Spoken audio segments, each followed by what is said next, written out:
Kasaragod MDMA കേസിലെ പ്രതികൾക്ക് ലഹരി ഇടപാടിൽ നൈജീരിയൻ ബന്ധം. പ്രതി സൈനുൽ ആബിദ് ബംഗളൂരുവിലെ നൈജീരിയൻ സംഘത്തിൽ നിന്നും MDMA വാങ്ങിയെന്നാണ് കണ്ടെത്തൽ. പ്രതികളുടെ ഫോൺ വിവരങ്ങൾ ഉൾപ്പെടെ ശേഖരിച്ച് വിശദമായ അന്വേഷണം നടത്തണമെന്ന് പ്രതിപക്ഷം ആവശ്യപ്പെട്ടു.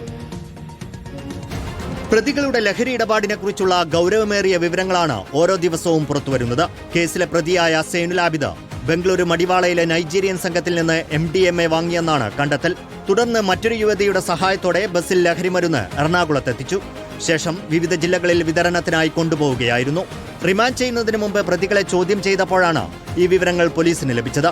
അതേസമയം വലിയ വ്യാപ്തിയുള്ള കേസായിട്ടും അന്വേഷണം കാര്യക്ഷമമല്ലെന്നാണ് പ്രതിപക്ഷ ആരോപണം. പ്രതി മുഹമ്മദ് ഹുസൈന് മുഖ്യമന്ത്രിയുമായുള്ള ബന്ധം പുറത്തുവന്നതോടെ തൂഫാൻ സംഘം കാര്യമായ അന്വേഷണം നടത്തുന്നില്ലെന്ന് CPI സംസ്ഥാന സെക്രട്ടറി ബിനോയ് വിശ്വം. തൂഫാൻ നടപ്പിലാക്കുമെങ്കിൽ ഉടനെ പിടികൂടേണ്ടത് അവരെയാണ്. സതീശന്റെ ബന്ധുക്കളായ കൂട്ടുകാരായ അദ്ദേഹത്തിന്റെ കൂടെ ഇഫ്താറിൽ പങ്കെടുക്കുന്ന കുറ്റബന്ധുക്കളായ സുഹൃത്തുക്കളെ പിടികൂടണം.